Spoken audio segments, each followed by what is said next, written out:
Assalamualaikum warahmatullahi wabarakatuh. Innal hamdalillah nahmaduhu wa nasta'inuhu wa nastaghfiruh. Wa na'udzu billahi min syururi anfusina wa min sayyiati a'malina. May yahdihillahu fala mudilla lahu wa may yudlil fala hadiya lahu. Asyhadu an la ilaha illallah wahdahu la syarika lahu wa asyhadu anna Muhammadan 'abduhu wa rasuluh. Raditu billahi rabba wa bi islami dinan Muhammadar rasulullah. Subhanaka la ilma lana illa ma 'allamtana innaka antal alim hakim. Alhamdulillah, segala puji bagi Allah. Mari kita aturkan rasa syukur kita atas kelimpahan nikmat dan karunia yang telah diberikan kepada kita. Alhamdulillah, sampai saat ini kita masih diberikan kemampuan untuk istiqomah dan keyakinan kita. Dan kita berharap semoga Allah mewafatkan kita dalam keadaan memiliki keyakinan yang benar. Salam dan salam semoga tetap dilimpahkan bagi junjungan kita Nabi Muhammad SAW, pada keluarga, sahabat dan juga keluarganya.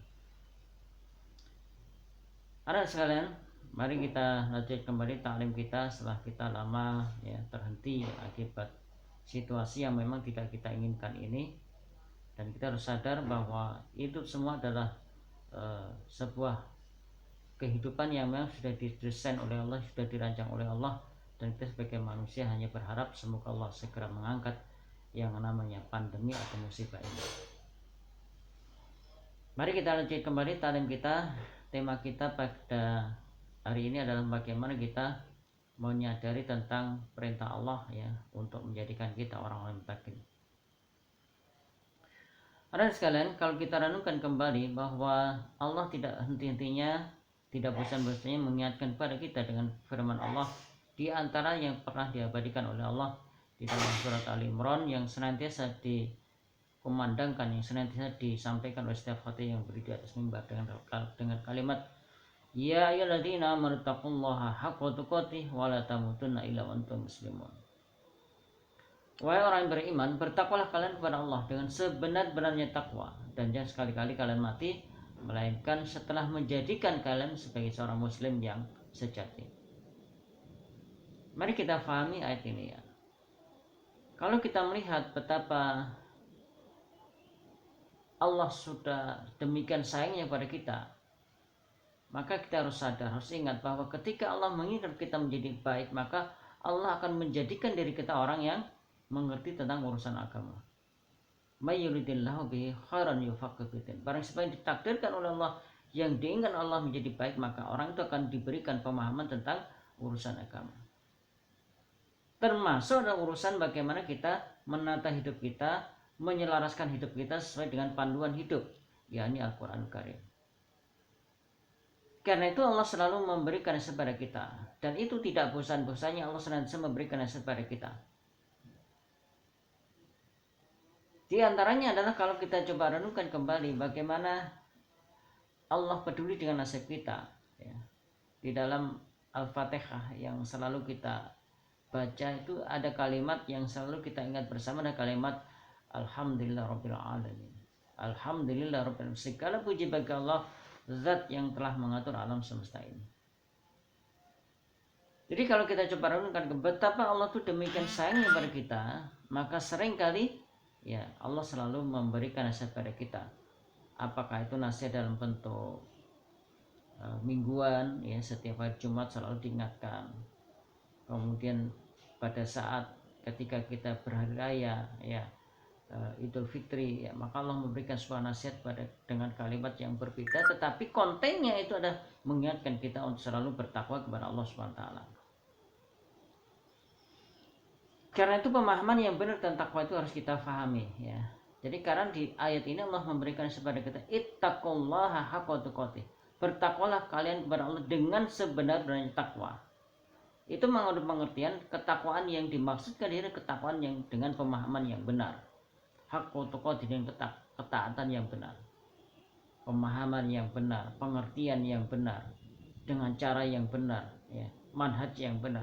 Ini menjadi sebuah pesan moral yang harus selalu kita kuatkan dalam diri kita, karena perjalanan hidup kita itu tidak lama dan kita harus ingat bahwa ternyata banyak orang yang tertipu dengan urusan-urusan dunia sehingga mereka lalai dan mereka berpaling dari urusan-urusan yang menyangkut urusan akhiratnya.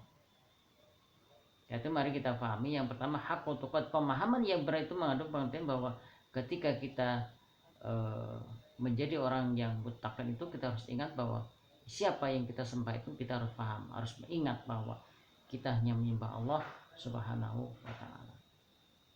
Kemudian caranya juga harus benar. Dengan cara bagaimana? Bahwa ketika kita takwa kepada Allah itu rujukannya, manhajnya itu adalah bagaimana yang pernah diajarkan Rasulullah SAW. Jadi kita tidak boleh ya, menganggap bahwa semua urusan agama itu dianggap urusan yang bisa kita pakai dengan mempergunakan rujukan-rujukan yang tidak bersandar kepada baginda Rasulullah SAW. Yaitu maka kita harus paham bahwa ternyata urusan yang paling penting dalam urusan dunia ini adalah urusan yang menyangkut urusan agama. Itu ayo kita coba renungkan kembali ya, bagaimana Rasulullah Muhammad SAW pernah memberikan sebuah nasihat kepada kita dalam sebuah doa, Allahumma aslih li dinil ladzi huwa ismatu amri. Ya Allah, baguskanlah urusan agamaku, karena agama itu adalah pokok dari segala urusan. Wa aslih li dunyaya allati fiha masyi. Ya Allah, baguskanlah urusan duniaku, karena dunia itu adalah di mana tempat aku mencari kehidupan. Waslih li akhirati allati fiha ma'adi. Ya Allah, baguskanlah urusan akhiratku, karena akhirat itu tempat aku kembali. Wajil hayata ziyatan li fi kulli khair wajil mauta rahatan li min kulli syarr. Dan jadikanlah kehidupanku sarana untuk bagaimana kita menambah kebaikan, dan jadikanlah kematianku sebagai sarana terhentinya segala macam kejelekan. Ini adalah doa yang penting yang harus coba kita biasakan ya. Monggo ya, nanti saya berharap ya kita semua bisa menghafalkan doa ini, dan mari kita coba biasakan ya untuk senantiasa berdoa sesuai dengan apa yang dicontohkan baginda Rasulullah SAW. Jadi yang pertama yang diinginkan, yang diharapkan, yang harus kita mohonkan kepada Allah adalah semoga Allah membaguskan urusan agama kita, karena agama itulah segala pokok urusan kita. Urusan dunia juga penting, urusan akhirat juga penting. Dari semua urusan-urusan yang sangat penting dalam kehidupan kita adalah urusan yang menyangkut urusan agama. Kemudian setelah itu apa? Ya kita mohon ya, dalam urusan dunia kita juga diberikan kemampuan untuk bisa membaguskan urusan dunia kita. Ya, semoga Allah membaguskan urusan dunia kita, karena di dunia ini kita memang harus mencari nafkah, mencari kehidupan. Karena itu kita berharap jangan sampai urusan dunia melalaikan kehidupan kita sehingga kita lupa akan tujuan hidup kita, yaitu tujuan akhirat. Ya. Coba Allah bicara tentang urusan akhirat apa? Wabtaghi fima ataqallahu daral akhirata wa la tansa nasibaka minad dunya wa ahsin kama ahsanallahu ilaik wa la tabghi fasad fil ard innallaha la yuhibbul mufsidin. Carilah ya dari karunia Allah yang tadi diberikan pada kami. Untuk apa? Untuk urusan-urusan yang menyangkut urusan akhirat. Tetapi jangan kamu lupakan nasibmu untuk urusan dunia kamu. Jadi di sini Allah memberikan stressing, penekanan bahwa urusan yang penting yang harus coba kita hidupkan adalah bagaimana kita menjadikan dunia sebagai wasilah, ya, sebagai perantara kita untuk mencari kehidupan kesuksesan akhirat.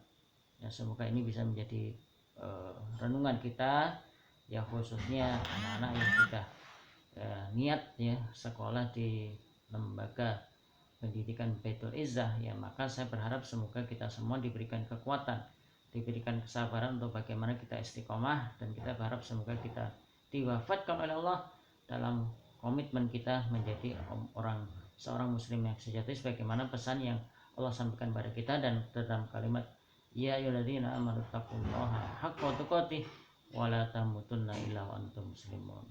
Semoga kita diwafatkan oleh Allah dalam keadaan husnul khatimah.